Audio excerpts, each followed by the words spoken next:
ఈశ్వర వాడికి తెలియలేదు అమాయకత్వం, నన్ను నిష్కారణంగా ద్వేషిస్తున్నాడు. ఈశ్వర సద్బుద్ధిని కటాక్షించి అలా ద్వేషించకుండా చూడు. అందుకే అజాతశత్రువు అన్నది ఒకడికి అన్వయం అవుతుంది కానీ అందరి వైపు నుంచి అజాతశత్రువు కాడు. ధర్మరాజు అజాతశత్రువు అని నేను అన్నాను అనుకోండి, పుట్టని శత్రువులు కలిగిన వాడు. అంటే ధర్మరాజు గారు ఎవరి యందు శత్రుభావన పొందడు. ఆయన యందు ఎవరైనా శత్రుభావన పొందితే ఆయన ఏం చేస్తాడు దానికి? అంటే ఆయన అలాని ఊరుకోడు, ఆయన భగవంతుణ్ణి ప్రార్థిస్తాడు. ఈశ్వర వారికి సద్బుద్ధిని కటాక్షించు, వారికి కూడా మంచి బుద్ధినిచ్చి నా యందు లేని దోషాన్ని ఆరోపించి శత్రుభావన పెట్టుకోకుండా పరమ మిత్రభావనతో అందరం చెయ్యి పట్టుకుని మంచి పనులు చేసేటట్టుగా మా యందు సద్బుద్ధిని కటాక్షించు, ప్రేమభావాన్ని మాలో కల్పించు, ఈ శత్రుభావములు విడనాటేటట్టుగా చెయ్యి అని ముందు ఎవడు తనయందు శత్రుభావాన్ని ప్రకటించాడో వాడు తనయందు మిత్రభావాన్ని పొందేటట్టుగా తన నడవడి మారాలని, తాను నిగ్రహింపబడాలని, అవతల వారి యందు సద్బుద్ధి కలగాలని, నేనుకి మధ్య ఉన్న భేదాన్ని నేను నువ్వు అని కాకుండా పెద్ద నేనుగా భావన చేసి ప్రార్థన చేసి చూపిస్తారు. అందుకే ఆత్మవత్ సర్వభూతేషు యప్పశ్యతి సపశ్యతి, అలా ఎలా చూస్తావో అలా చూడడం నేర్చుకో. అలా చూడడం నేర్చుకున్న నాడు ఎన్నడూ కూడా లోకంలో దొంగ బుద్ధి కలగదు, ఇంకొకరిది పుచ్చుకోవాలనేటటువంటి తాపత్రయం నీకు కలగదు. మీరు ఇక్కడ నన్ను ఒక మాట అడుగుతారు, నాకు బాగా తెలుసు. ఏమండి, దొంగతనం చెయ్యకూడదు అని మీరు అన్ని మాటలు చెప్తున్నారు. ఒకవేళ చేస్తే ఏమవుతుంది? అది చాలా మంచి సద్బుద్ధితో కూడినటువంటి ప్రశ్న. నేను దొంగతనం చేసి ఇంకొకరి సొత్తు నేను సంపాదిస్తే ఏమవుతున్నప్పుడు? ఇక్కడే శాస్త్రంలో ఒక అత్యంత గంభీరమైనటువంటి విషయం దాక్కుని ఉంటుంది. శ్రద్ధ నీకు కలిగి ఉంటే నువ్వు దొంగతనం చెయ్యవు, శ్రద్ధ లేకపోతే దొంగతనం చేస్తావు. శ్రద్ధ కలిగి ఉండడం అంటే మౌలికమైనటువంటి ధర్మ సిద్ధాంతాన్ని నువ్వు అంగీకరించి ఉండాలి. ఏమిటి మౌలికమైన సిద్ధాంతం? సనాతన ధర్మంలో మౌలికమైన సిద్ధాంతం, సనాతన ధర్మమంతా దేని మీద ఆధారపడుతుంది అంటే పునర్జన్మ సిద్ధాంతం మీద ఆధారపడుతుంది. పునర్జన్మ సిద్ధాంతాన్ని నేను అంగీకరించాను అని చెప్పడమే బొట్టు పెట్టుకోవడం. బొట్టు ఎందుకు పెట్టుకుంటారంటే ప్రధానంగా నేను సనాతన ధర్మమునందు ప్రతిపాదింపబడిన పునర్జన్మ సిద్ధాంతమును అంగీకరించుచున్నాను. జీవుడు ఇవాళ ఈ శరీరంలో ఉన్నాడు, దీనికి కోటేశ్వరరావు అని ఒక పేరు. కానీ జీవుడు ఎల్లకాలం ఈ శరీరంలో ఉంటాడా? ఇంకొక 10 ఏళ్ళు ఉండొచ్చు, ఇంకో 15 ఏళ్ళు ఉండొచ్చు, మహా ఉంటే ఇంకో 20 ఏళ్ళు ఉండొచ్చు. ఆ తర్వాత ఇది విడిచిపెట్టేయాలిగా. భగవాన్ రమణులు అద్దె కొంప అంటూ ఉంటారు. అద్దె కొంపలో ఉన్నటువంటి వాడు ఎప్పుడో అప్పుడు ఇల్లు ఖాళీ చెయ్యాలిగా. అలా ఇదో అద్దె కొంప, దీన్ని ఖాళీ చేసేయాలిగా. నేను దీన్ని విడిచిపెట్టి వెళ్ళిపోవాలి. మోక్షం వచ్చేస్తుందన్నంత పేరాశ ఎలా చెప్పగలను? ఏమో, ఈ శరీరంలోంచి వెళ్ళిపోయిన తర్వాత వేరొక శరీరంలోకి ప్రవేశిస్తాను. వేరొక శరీరంలోకి ప్రవేశించిన జీవుడు వాడేగా. అప్పుడు ఆ జీవుడికి కూడా భార్యాబిడ్డలు ఉన్నారుగా, ఓ కుటుంబం ఉందిగా. అప్పుడు తాను కష్టపడి సంపాదించి తెచ్చిన దాన్ని ఇంకొకడు దొంగతనం చేసి తీసుకుపోతాడు. ఎందుకంటే ఇప్పుడు చేసిన కర్మ అప్పుడు ఫలితంగా అనుభవంలోకి రావాలి. ఎవడు చేసిన కర్మ వాడు అనుభవించకుండా తప్పదు, అనుభవించవలసిందే. అందుకే దేవీ భాగవతంలో వ్యాసుడు ఒక మాట అంటాడు, కాలోహి సతతం కర్త సతతం సుఖదుఃఖయో నరాణాం పరతంత్రాణం పుణ్యపాపానుయోగత అన్నాడు. నరాణాం పరతంత్రాణం, నరుడు పరతంత్రుడు, ఏమి చెయ్యలేడు. పుణ్యపాపానుయోగత, గత జన్మలలో నువ్వేం చేశావన్న దాన్ని లెక్క పెట్టేవాడు ఒకడున్నాడు. వాడు ఇక్కడే కూర్చొని చూస్తూ ఉంటాడు. వాడు అన్ని గుప్తంగా రాస్తాడు, చిత్రంగా కూర్చొని. అందుకని చిత్రగుప్తుడంటే ఎవడో కాడు, పరమాత్మయే.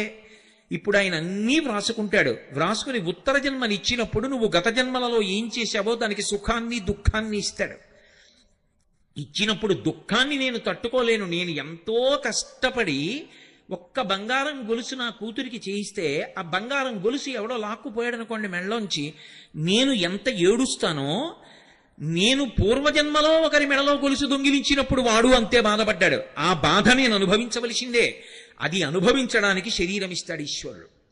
ఈ మాట మీరు చాలా జాగ్రత్తగా పట్టుకోవాలి. శరీరము దేని కొరకు వస్తుంది అంటే గత జన్మలలో చేసిన పాపపుణ్యములను సుఖదుఖముల రూపంలో అనుభవింప చెయ్యడానికి ఈశ్వరుడిచ్చిన ఉపకరణము.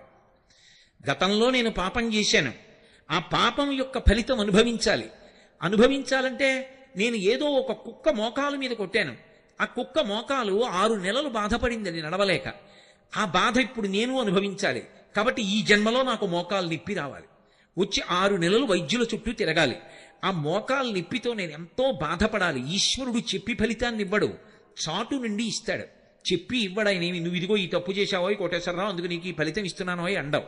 శరీరం లేకపోతే నేను గతంలో కుక్కని కొట్టిన పాపం ఇప్పుడు ఎలా అనుభవించను?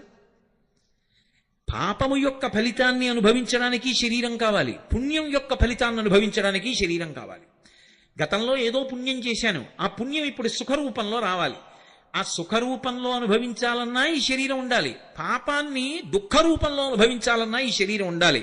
అందుకే సుఖదుఖముల రూపములో పాపపుణ్యములను అనుభవింపచేసి పాపపుణ్యములు క్షయమైపోయేటట్టుగా ఈశ్వరుడు అనుగ్రహిస్తూ ఉంటాడు. దీనికి ఆయన లెక్క పెట్టుకుంటాడు. గతంలో చేసినవి ఆయన లెక్క పెట్టుకుంటాడా అండి? ఆయన అలా చేస్తాడా అండి? ఆయనకన్నీ తెలుసా అండి? నీకే తెలిసుంటే 4 ముక్కలు ఆయనకి తెలియదని ఎలా అనుకుంటున్నావు? ఈశ్వరుడి మొదటి లక్షణం సర్వజ్ఞత్వం, అన్నీ తెలిసున్నవాడు, ఆయనకి తెలియనిదన్న మాట ఏం లేదు.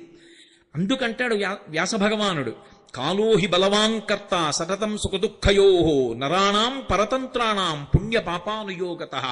నరుడు తప్పుకోలేడు, పరతంత్రుడు, అన్ని జీవుల చేత ఆయన అలా అనుభవింపచేస్తూ ఉంటాడు.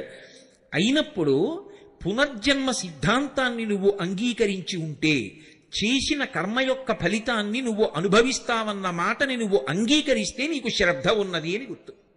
శ్రద్ధ అన్న మాటని శంకరాచార్యుల వారు వ్యాఖ్యానం చేశారు.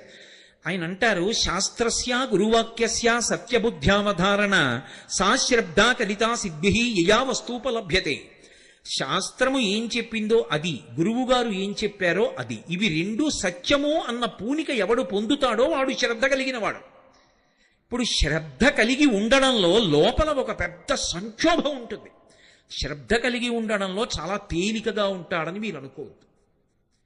శ్రద్ధ బాగా లోపల నిలబడాలంటే లోపల పెద్ద సంక్షోభం ఉంటుంది తెలుసా అండి? ఎందుకనంటే ఎవడు శ్రద్ధావంతుడో వాడి శ్రద్ధ చెడగొట్టడానికి కావలసినంత ఉపదేశం శ్రద్ధ నిలబెట్టడానికి కావలసిన మాటగా లోకంలో దొరకదు.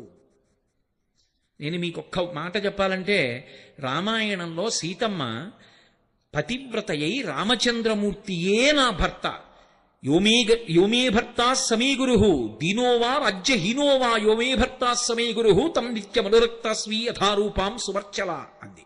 దీనుడైనా రాజ్యహీనుడైనా నా భర్త నాకు గురువు, ఆయనే నాకు సర్వాధికుడు తప్ప రాజ్యహీనుడని 10 మాటలు అంటావే అంది. ఒప్పుకున్నాడా రావణుడు? అయ్యో మహాపతివ్రత అలా మాట్లాడుతోందని నమస్కారం పెట్టాడా? ఇన్ని పనికిరాని మాటలు చెప్పాడు ఆవిడ శ్రద్ధ పాడు చేయడానికి. స్వధర్మో రక్షసాం భీరు సర్వధైవన సంచేవ గమనం వా పరస్త్రీణాం హరణం సంప్రమధ్యమ ఇదంతే చారు సంజాతే యవ్వనం వ్యతివర్తతే యతతీతం పునర్నైతి శ్రోత శీఘ్రమపామివ ఏవం చైతదు కామాంతు నత్వాం ప్రక్ష్యామి మైథిలీ కామం కామశరీరం మే యథా కామం ప్రవర్తితాం. అసలు విచిత్రం ఏమిటంటే, అవతల వారిలోని శ్రద్ధ పాడు చెయ్యడానికి చేసేటటువంటి ప్రసంగాలకి ఉన్నంత ఆకర్షణ శ్రద్ధ నిలబెట్టడానికి చేసే ప్రసంగంలో ఉండడం కష్టం. ఎందుకో తెలుసా? పాడు చేయడం తేలిక. అందుకే లోకంలో మోసపుచ్చడానికి ప్రసంగాలు చేయడానికి ఎక్కడైనా ఒక విద్యా కేంద్రం పెడితే వెంటనే దానికి అధ్యక్షుడిగా వేయవలసిన వాడు రావణాసురుడు. అంత అందంగా మాట్లాడతాడు. ఏమిటో బెట్టు చేస్తున్నావు, కాలంలో యవ్వనం పోతుంది, వెనక్కి వస్తుంది అనుకుంటున్నావా? నది ముందుకెడుతుంది, వెనక్కి రాదు. కాలంలో యవ్వనం పోతుంది. యవ్వనం పోతే నేను చూస్తానా, రాముడు చూస్తాడా? చెట్టు కింద అలాగే ఉండిపోతావు అన్నాడు. అలా భయపెట్టాడు. రాముడు ఉన్నాడనుకుంటున్నావా? ఉన్నా 100 యోజనముల సముద్రము దాటుతాడా? కాంచనలంకలోకి వస్తాడా? ఇన్ని కోట్ల మంది రాక్షసుల్ని వధించగలడా? నన్ను ఛేదించగలడా? నిన్ను పొందగలడా? ఎందుకు బెట్టు చేస్తావు, నా పాన్పు చేరన్నాడు. ఇన్ని మాటలన్నాడు. శ్రద్ధ పాడు చేయడానికి ఇన్ని మాటలు అంటాడు.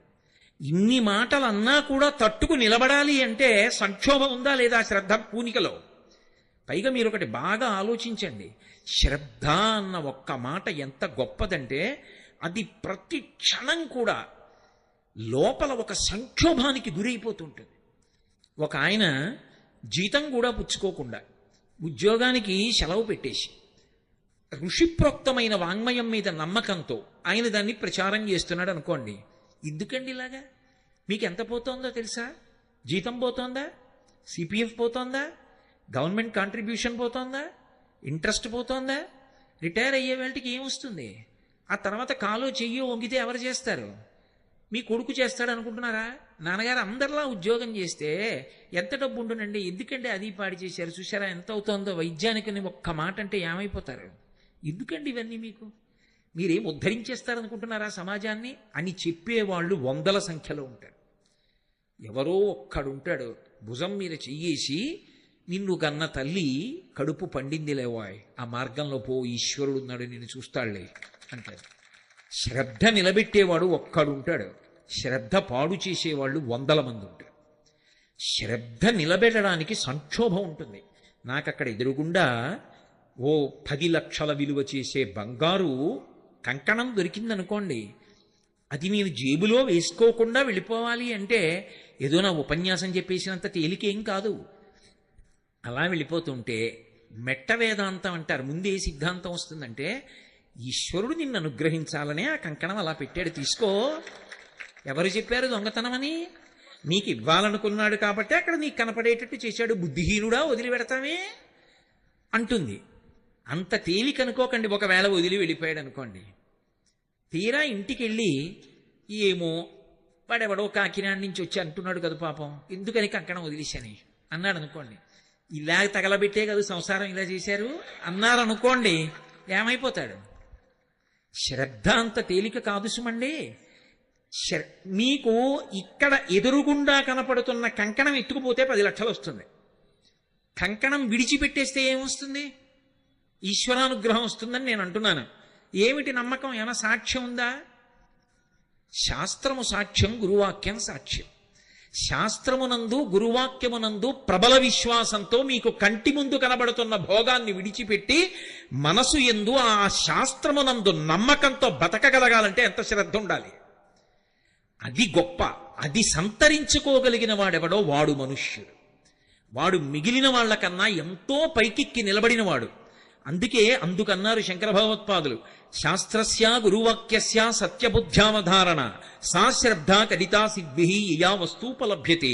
ఏ మహాపురుషుడు మాట్లాడినా శ్రద్ధ గురించి మాట్లాడతాడు. అందుకే షిరిడీ సాయిబాబా గారి సిద్ధాంతాల్లో ప్రధాన సిద్ధాంతం కూడా శ్రద్ధ. అందుకే ఆ శ్రద్ధ యందు ఊంచుకోగలిగితే, ఆ సంక్షోభాన్ని మనసులో తట్టుకోగలిగితే ఏమీ కాదు. నాకు పరమేశ్వరుడు ఉన్నాడు, ఆయన నన్ను ఆదుకుంటాడు. ఆయన అనుగ్రహం నేను పొంది ఉండగా నన్ను చెనకగలిగిన వాడెవరు? నాకేమి అటువంటి విపత్కర పరిస్థితి రాదు. నేను హాయిగా భగవంతుడి గురించి రమించి చెప్పుకుంటూ ఉండగా నా గుండె ఆగిపోతుంది. ఏ కుర్చీలో కూర్చుని ప్రవచనం చేస్తున్నానో ఆ కుర్చీలోనే నా శరీరత్యాగం చేస్తాను తప్ప నేను బెంగ పెట్టుకుని మంచం ఎక్కి పడిపోవలసిన అవసరాన్ని ఈశ్వరుడు నాకు కల్పించాడు. నేను ఆయనని నమ్మి ఉండగా ఆయన నన్ను పాడు చేస్తాడా? ఒక్కనాటికి పాడు చేయడు. కాబట్టి నాకు ధర్మం ఒక్కటే కావాలి, నాకు శాస్త్రము కావాలి, నాకు గురువు గారు కావాలి, నాకు ఈశ్వరుడు కావాలి. ఇది శ్రద్ధ. దొంగతనాన్ని గెలవడానికి కావలసినది ఏది అంటే శ్రద్ధ కావాలి. ఇది చాలా అవసరం. తనకి కడుపులో ఆకలేస్తున్నా ముట్టుకోకుండా ఉండాలంటే దేనికి కట్టుబడి ఉండాలంటే, రంతిదేవుడు కడుపు మండిపోతూ ఉంటే కొన్ని రోజులుగా అన్నం లేకపోతే వచ్చిన అన్నం ఇలా తినబోతుంటే వచ్చి అడిగితే పెట్టేశాడు. మంచినీళ్ళు ఒకటే తాగబోతున్నాడు, అప్పుడు కూడా వచ్చి పుచ్చేసుకున్నాడు. ఎవరో వచ్చి అయ్యా దాహంగా ఉంది ఇవ్వండి అన్నాడు. ఆయన మంచినీళ్ళు ఒకటే ఉన్నాయి అనలేదు. అది పోతనగారి పాండిత్యం. అన్నము లేదు, కొన్ని మధురాంబువులున్నవి త్రావుమన్నా అన్నాడు. అయ్యయ్యయ్యో, ఇంత దాహమేస్తోందంటే, ప్రాణాలు గతులు తప్పిపోతున్నాయంటే అన్నం తినే నాళ్ళయిందో నువ్వు. ఆయన రంతిదేవుడు తిని చాలా రోజులైంది. అన్నం తిని ఎన్నాళ్ళైందో తిందామంటే ఎవడో వచ్చాడు పెట్టేశాను, నీళ్ళు కూడా తాగనివ్వమా అనలేదు ఆయన. అన్నము లేదు, నీకు అన్నం పెట్టడానికి అన్నం లేదయ్యా, కొన్ని మధురాంబువులున్నవి, తీయటి నీళ్లున్నాయి, త్రావుమన్నా తాగవయ్యా. సకల శరీరధారులకు మేలునరించిన శరీరం ఉన్న వాళ్ళకు ఉపకారం చేస్తే ఇంకా అంతకన్నా కావలసింది ఏముందయ్యా ఈ శరీరానికి, తాగేయి అన్నాడు. అప్పుడు దేవతలు అందరూ వచ్చి నిలబడ్డారు. ఏమి శ్రద్ధ అనేది, ఏమి అద్భుతం! ఎంత నమ్మకం శాస్త్రం మీద, ఎంత నమ్మకం గురువు మీద. రా, నిన్ను అనుగ్రహిస్తున్నావు అన్నారు. ఇది సనాతన ధర్మం అంటే. దొంగతనాలు అరికట్టండి అంటే మీరు కర్రలతో మోది ఎక్కడ ఆపగలరు? శ్రద్ధ చేత ఆపగలరు. అందుకే ధర్మం ప్రబోధము, ధర్మ ప్రచారము, ధర్మమునందు పూనిక లోకంలో ఎటువంటి ఉపద్రవాన్నైనా సరే ఆప్చేసేస్తాయి. అందరూ సద్బుద్ధితో ఉన్నారనుకోండి, అందరూ శ్రద్ధావంతులయ్యారనుకోండి, నాకెందుకు, నేను పుచ్చుకోను, ఎందుకంటే పునర్జన్మలో నేను బాధపడాలి. కంచికామకోటి పీఠాధిపత్యం వహించిన మహాపురుషులు, అపర శంకరులు, పరమశివావతారులు, సన్యాస ధర్మాన్ని 100కి 100 పాళ్ళు పాటించిన మహాపురుషులు, ప్రాతస్మరణీయులు. చంద్రశేఖరేంద్ర సరస్వతి మహాస్వామి వారు ఒకప్పుడు దేశాంతరంలో పర్యటన చేస్తుంటే శుద్ధ పల్లెటూరులో ఉన్నారు. ఆయన పల్లెటూరులో ఒక పాకలో కూర్చుని అనుష్ఠానం చేసుకుంటూ విదేశాల నుంచి వచ్చినటువంటి ఒక వనిత వచ్చి గడపకి అవతల వైపు నిలబడింది. నిలబడి ఆవిడ ఒక ప్రశ్న వేసింది. ఆవిడంది, పునర్జన్మ సిద్ధాంతము సత్యము అని మీరు నిరూపించగలరా అంది. ఆయన నవ్వి ఏమీ మాట్లాడలేదు. ఆవిడ అలాగే నిలబడింది. ఒక అరగంట పోయిన తర్వాత ఒక అంతేవాసిని పిలిచారు. ఇక్కడికి దగ్గరలో ఒక ప్రసూతి కేంద్రం ఉంది, ఈవిడిని ఇవాళ అంతా వెళ్ళి అక్కడ కూర్చోమ్మనండి, రేపు ఉదయం 10 గంటలకి నా దగ్గరికి రమ్మనండి, ఎక్కడెక్కడ ఎవరికి ఏ పిల్లలు పుట్టారో వ్రాసుకుని రమ్మనండి అన్నారు. ఆవిడికి అర్థం కాలే నేను అడిగిన ప్రశ్న ఏమిటి, ప్రసూతి కేంద్రం ఏమిటి అని. ఆవిడ వెళ్ళి కూర్చుంది. మర్నాడు 10 గంటలకు వచ్చింది. ఏమైందో చెప్పమను అన్నారు. ఆ హాస్పిటల్లో ఉన్నవి 10 గదులు, అందులో 4 మంచి శీతల గదులు అంటే ఏసీ రూమ్స్, 6 సామాన్యమైన గదులు. నిన్నను 10 గదుల్లోకి 10 మంది ప్రసవ వేదన పొందుతున్నటువంటి ఆ స్త్రీలను తీసుకొచ్చారు. అందులో మహదైశ్వర్యవంతులైనటువంటి వాళ్ళు 2, వాళ్ళకి కొడుకులు పుట్టారు. మంచి అధికారంలో ఉన్న వాళ్ళు 2, వాళ్ళకి 2 కొడుకులు పుట్టారు. పుడుతూనే వాళ్ళు రోహిణీ కార్తెలో ఏసీ రూమ్స్లో ఉన్నారు. మిగిలిన 6 గదుల్లో 3 గదుల్లో ఉన్న వాళ్ళు మధ్యతరగతి కుటుంబీకులు. మిగిలిన 3 గదుల్లో అమ్మో ఇంకో సంతానం కలిగింది ఎలా పోషించాలని బాధపడుతున్నటువంటి వాళ్ళకి పుట్టినటువంటి బిడ్డలు. ఇంకొక ఆవిడికి గదిలోకి వెళ్ళడానికి గదికి కూడా సొమ్ము చెల్లించలేనిది పరమ నిర్భాగ్యురాలు. ఆవిడ్ని తీసుకొచ్చి అక్కడే గది లేదు కాబట్టి చాప మీద పడుకోబెట్టి పురుడు పోశారు. ఆవిడికి పథ్యం పెట్టడానికి ఏమీ లేదు. ఆ చుట్టుపక్కల ఉన్న వాళ్ళే డబ్బులు వేసుకుని తీసుకొచ్చి ఏదో రొట్టె ముక్కలవి కొనిపెట్టారు. ఇది జరిగింది అని ఆవిడని వెంటనే అంది, నాకు అర్థమైంది, పునర్జన్మ సిద్ధాంతం సత్యం, మీరు ఇక చెప్పక్కర్లేదని వెళ్ళిపోయారు. ఆ శిశువు కోరి కోరి పుట్టాడా కోటీశ్వరుడికి కొడుకుగా? వాడి కోరిక ఏమైనా ఉందా? వాడికి అధికారం ఉందా నేను ఇక్కడ పుడతాను ఈ ఏసీ రూమ్లో అని? ఏదో ఉంది. కోటీశ్వరుడికి కొడుకు, ఏదో ఉంది అధికారికి కొడుకు, ఏదో గత జన్మ పాపం ఉంది, అనుభవించి పోగొట్టేసుకుంటాడు. పోగొట్టుకుని వాడెంత గొప్పవాడవ్వాలో. వాడు సామాన్యుడిగా పుట్టాడు. పుట్టడంలో పునర్జన్మ సిద్ధాంతం స్పష్టంగా కనపడుతోంది, నాకు అర్థమైంది అని ఆవిడ 2 చేతులు ఎత్తి నమస్కారం చేసి వెళ్ళిపోయింది. ఇది యథార్థంగా జరిగిన సంఘటన. పునర్జన్మ సిద్ధాంతము సనాతన ధర్మమునకు ప్రాణము. శ్రద్ధ అనేటటువంటి 2 అక్షరాలు సనాతన ధర్మానికంతటికీ కూడా పట్టాభిషేకం చేస్తాయి. అసలు ఇన్ని ప్రవచనాలు చేయడం దేనికోసం, ఇన్ని గ్రంథాలు చదువుకోవడం దేనికోసం, భగవంతుడు ఉన్నాడు అని నమ్మడం దేనికోసం అంటే ఆ శ్రద్ధ అన్న మాట కోసం. ఈ శ్రద్ధ దేనికి పోతుంది లోకంలో అంటే ఒడుదుడుకుల యందు పోతుంది. కలిసి వచ్చినప్పుడు శ్రద్ధ పోదు. ఎందుకనంటే ఓ మాట అంటే పోతుంది, అంతా భగవంతుడు అనుగ్రహం అండి, ఏదో పైకి వచ్చాను. కష్టం వచ్చిందనుకోండి, ఈశ్వరానుగ్రహం అండి, ఇంత కష్టం వచ్చింది అంటాడా? ఏమిటో ఇన్ని పూజలు చేశాను ఎందుకు వచ్చింది? మొదట ఎవరిని వదిలేస్తాడంటే భగవంతుడిని వదిలేస్తాడు. కానీ కష్టం వచ్చినప్పుడు కూడా ఇది ఈశ్వరానుగ్రహం. గత జన్మలో ఏదో పాపం చేయకపోతే ఎందుకు వస్తుందండి కష్టం? నేను అనుభవించడానికి వీలుగా కష్టాన్ని ఇచ్చి తీసేశాడే మహానుభావుడు, ఆయనకో నమస్కారం. అన్నవాడు ఉంటాడే వాడు నిజమైన భక్తుడు, అది శ్రద్ధ, పండుతున్న శ్రద్ధ.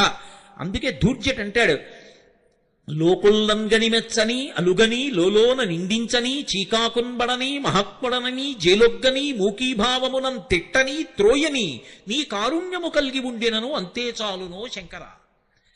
ఒకనాడు లోకులు నన్ను గని పొగుడుతారు, ఒకనాడు నన్ను ద్వేషిస్తారు, ఒకనాడు పూలదండలేస్తాడు, ఒకనాడు రాయి పెట్టి కొడతాడు, ఒకనాడు ఆయనంత గొప్పవాడు ఎక్కడున్నాడంటాడు, ఒకనాడు ఆయనంత దుర్మార్గుడు ఎక్కడున్నాడండి అంటారు. ఎవరు ఏమనని, నేను మాత్రం అలా ఎవరినీ బాధ పెట్టాలని కాదు, నేను నీ గురించి చెప్పుకుంటూ వెళ్ళిపోవాలి, అవి అన్నీ నాకు భూషణములు అనుకోవాలి. అది భక్తుడికి ఉండాలి, అదే భగవంతుడికి ఉంటుంది లక్షణం. అందుకే రావణాసురుడు శివుణ్ణి స్తోత్రం చేస్తూ సుహృద్విపక్షపక్షయో తృణారవింద చక్షుషో ప్రజామహీ మహేంద్రయో సమప్రవర్తయన్మన కదా సదాశివం భజే అంటాడు. ద్వంద్వాతీతుడు పరమేశ్వరుడు. భక్తుడు కూడా ఆయన పాదాలు పట్టుకుని ఆ ద్వంద్వాతీత స్థితే పొందాలి. అందుకే భగవద్గీతలో గీతాచార్యుడి తుల్యనిందా స్తుతిర్మౌని సంతుష్టో ఏనకేనచిత్ అనికేత స్థిరమతి భక్తిమాన్మే ప్రియోనరహ అంటాడు. ఎవరు ఆ ద్వంద్వములను దాటగలుగుతాడో వాడు శ్రద్ధయందు పండినవాడు. అసలు మనుష్య జీవితానికి ఉండవలసిన ప్రథమ లక్షణం ఇది అంటే ఆ శ్రద్ధ. శ్రద్ధ అన్నది ఒకటి ఏర్పడింది అనుకోండి, ఉత్తర క్షణంలో దుర్గుణములు లోపలికి రాకుండా మీరు కంచె వేసేసినట్టే. ఇప్పుడు రామకృష్ణ పరమహంస ఒక మాట అంటారు, పనసపండు కొయ్యండి, పనస తొనలు తీయండి అంటే చేతికంతటికి పాలు జిగురు అంటుకుంటే ఆ తర్వాత మీరు ఎన్ని నీళ్లు పెట్టి కడుక్కున్నా అది వదలదు. కానీ ముందు నూనె చేతికి రాసుకుని పనసపండు ఒలిచినటువంటి వాడికి తొనలు దొరుకుతాయి తప్ప పాలు చేతికి అంటుకోవు. శ్రద్ధ అన్నది అలవాటు చేసుకుని జీవితంలో ప్రవర్తించినటువంటి వాడిని దుర్గుణములు చెనకలేవు, అసలు చేరలేవు. అగ్నిహోత్రానికి చెదెక్కడ పడుతుందండి? శాస్త్రమునందు గురువాక్యమునందు విశ్వాసము ఎవడికి ఉన్నదో వాడు శ్రద్ధావంతుడు. ఒకసారి ఆ శ్రద్ధ ఏర్పడిందా ఇక వాడి దగ్గరికి దుర్గుణములు రాలేవు. అందుకే భారతీయతలో ఉన్నటువంటి గొప్పతనం ఎక్కడుంది అంటే ఏదైనా సరే పరమాత్మకి నివేదన చేసి పుచ్చుకుంటారు. నిన్న మీతో నేను శౌచము అని చెప్పానే, లోపలికి వెళ్ళినటువంటి అన్నంలో 6వ వంతు మనసుగా మారుతుంది, సూక్ష్మధాతువుగా. అందుకే అన్నం తినేటప్పుడు కూడా దానికి అంత శౌచ్యం ఇచ్చి తీసుకుంటారు, ఎందుకంటే శ్రద్ధ పాడైపోకూడదు తిన్న అన్నం వల్ల. అందుకే ఇది న్యాయార్జికాహారము, భగవదర్పితాహారము, మితాహారము, సాత్వికాహారము, ఇన్ని నియమములు కలిగినటువంటి ఆహారాన్ని పుచ్చుకుంటారు తప్ప ఎక్కడ పడితే అక్కడ ఏ ఆహారం పడితే ఆ ఆహారం పుచ్చుకోకుండా ఉండడానికి కారణం అది లోపలికి వెళ్ళి 6వ వంతు మనసైన తరువాత శ్రద్ధకించి భంగం అయిందనుకోండి, దానివల్ల ధూర్తచేష్టితాన్ని చేస్తే జీవుడు పాడైపోతాడు. లలితా సహస్రనామ స్తోత్రానికి భాస్కరరాయల వారు వ్యాఖ్యానం చేశారు. ఆయన చేయడం ఏమిటి, అమ్మవారు చేయించింది ఆయనలో దూరి. చేయించినప్పుడు ధన్య అని ఒక నామం, దానికి వ్యాఖ్యానం చేయించారు.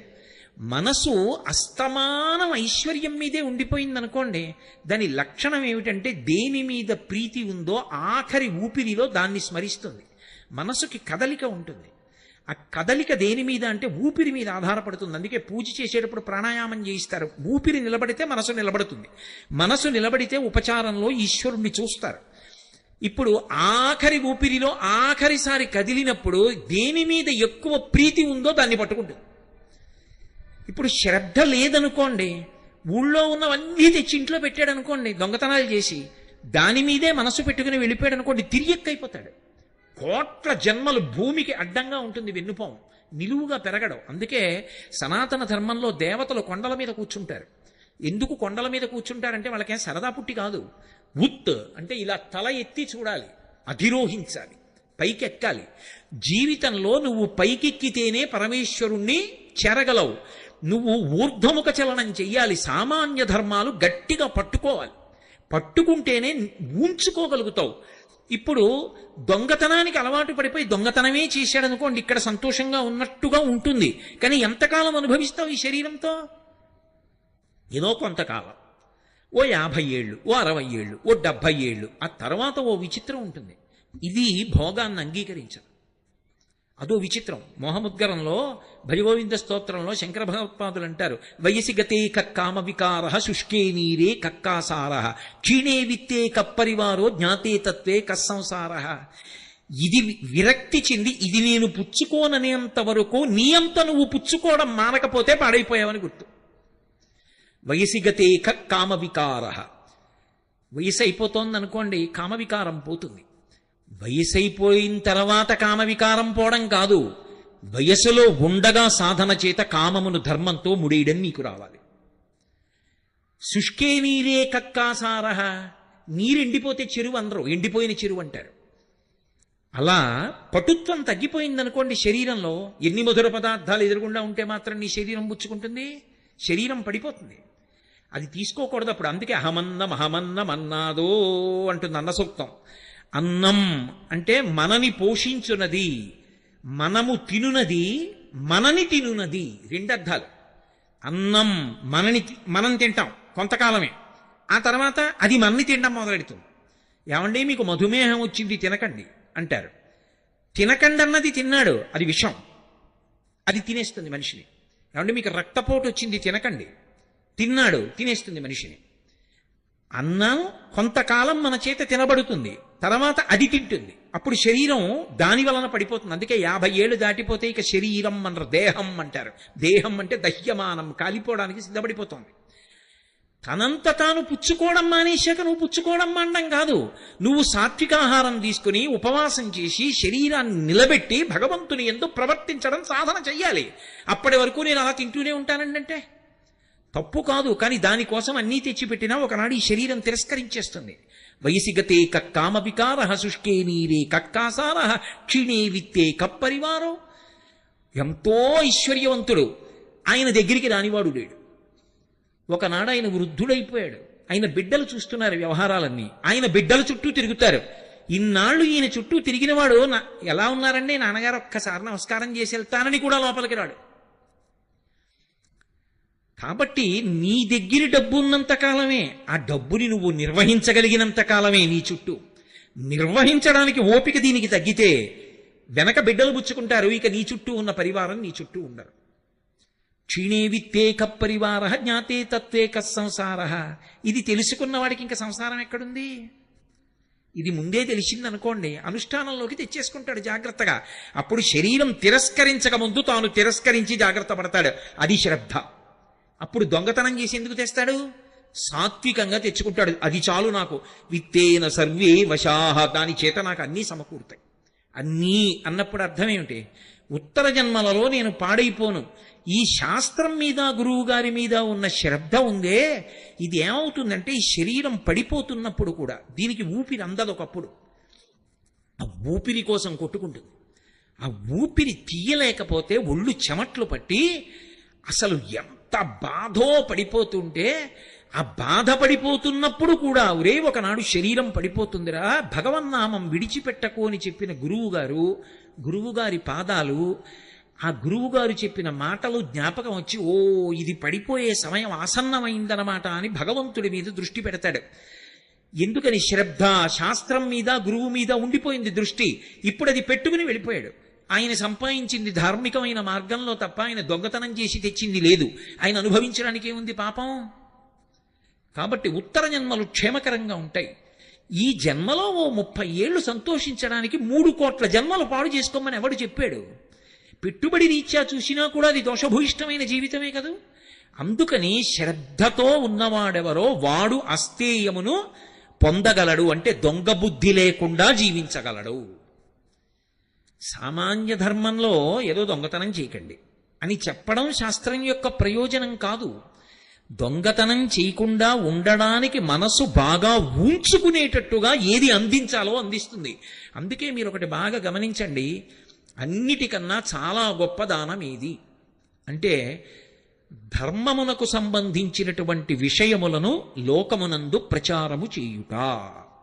మీరు ఇవాళ అన్నం పెట్టారనుకోండి, సాయంకాలానికి జీర్ణమైపోతుంది, మళ్ళీ ఆకలేస్తుంది. ఓ కంటికి శస్త్రచికిత్స చేయిస్తే కొన్నాళ్ళకి మళ్ళీ రెండో కంటిలో మస్క ఏర్పడి శస్త్రచికిత్సకు సిద్ధం అవుతుంది. ఇవాళ జ్వరానికి ఔషధం ఇప్పిస్తే రేపు మళ్ళీ ఔషధాన్ని కోరుకుంటుంది.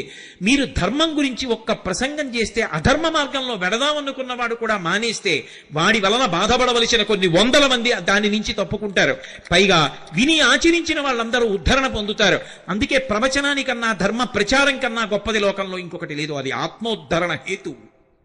అందుకు ఈ దేశంలో మహాత్ములు కూడా తమలో తాము రమించి ఆత్మానుభవాన్ని పొందగలిగిన యోగులు కూడా ఆ మౌనాన్ని విడిచిపెట్టి ప్రత్యేకంగా వచ్చి వాళ్ళకి మౌనం విడిచిపెట్టడం ఇష్టం కాకపోయినా మన కోసమని మాట్లాడతారు.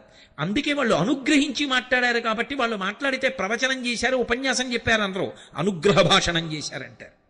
ఎందుకని అంటే వాళ్ళు మాట్లాడక్కల, వాళ్ళు మౌనంలో ఒక్కటైపోయి అన్నీ లోపలికి తీసుకుని రమిస్తారు.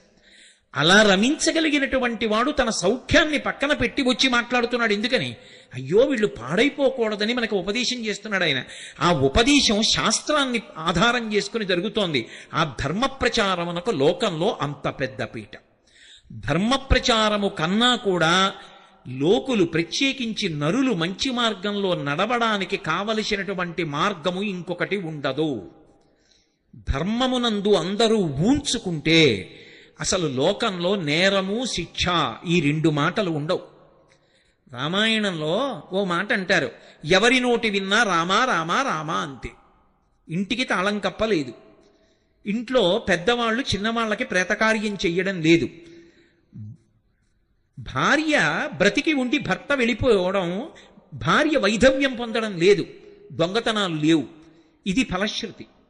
ఎలా ఉంటుంది ఇదంతా? అందరూ రామా రామా రామా అన్నారు. రాముడేమంటాడు? శాస్త్రము శాస్త్రము శాస్త్రము గురువు అంటాడు. ఇది మీరు పట్టుకోవాలి. రామరాజ్యం రామరాజ్యం అంటారు. రామరాజ్యం రాముడే పరిపాలిస్తే వస్తుందని నేను అన్నాను అనుకోండి, మళ్ళీ రాముడు వస్తేనే, మళ్ళీ రామావతారం వస్తే రామరాజ్యం వస్తుంది. అలా అయితే రాముడు మనకిచ్చింది ఏమీ లేదని గుర్తు. మళ్ళీ ఆయన వస్తే రామరాజ్యం వస్తుంది కాదు. రాముడు ఎప్పుడైనా పరిపాలన చేస్తున్నప్పుడు సంక్లిష్ట పరిస్థితి ఏర్పడితే ఎంతమంది ఎన్ని సలహాలు చెప్పినా వింటాడు. తాను నిర్ణయం తీసుకునేటప్పుడు ఏమని చెప్తాడంటే, నేను ఈ పని ఇలా చేస్తాను, ఎందుకో తెలుసా, శాస్త్రం ఇలా చెయ్యమని చెప్పిందంటాడు. శాస్త్రము ప్రమాణం ఆయనకి. తస్మాత్ శాస్త్రం ప్రమాణంతే కార్యాకార్యం వ్యవస్థితౌ. శాస్త్రం ఎలా చెప్పిందో అలా చేస్తాడు. శాస్త్రం ఎలా చెప్పిందో అలా చేసినటువంటి రాముని యొక్క పరిపాలన యందు ఎవ్వరూ బాధపడకుండా ఉన్నారు అంటే, నువ్వు కూడా శాస్త్రమును ప్రమాణంగా చేసుకుని పరిపాలన చేస్తే అప్పుడు కూడా రామరాజ్యమే వస్తుందని చెప్పాలి. అంతేగాని రాముడు వస్తేనే రామరాజ్యం వస్తుందంటే రామరాజ్యం రాముడు వచ్చేదాకా రాదు అని మంగళకర వాక్కు. కాబట్టి సా శ్రద్ధ కడితా సిద్భి యయా వస్తూపలభ్యతే. బాగుందండి, మీరేదో తలకొట్టుకు చెప్తున్నారు, సంతోషం. కానీ శ్రద్ధ కలగకపోతే ఎంత మీరు చెప్పినా ఇక్కడ విన్నప్పుడు పోని మీ మీద ఎందుకు పెట్టడం? ఈ ప్రసంగం చేస్తున్నప్పుడు నాకు శ్రద్ధ ఉంది కానీ కిందకి దిగేటప్పటికి పోయిందనుకోండి, ఏదో దొంగతనం చెయ్యాలనిపించింది అనుకోండి, అప్పుడు ఎలా? ఎవరికి చెప్పను?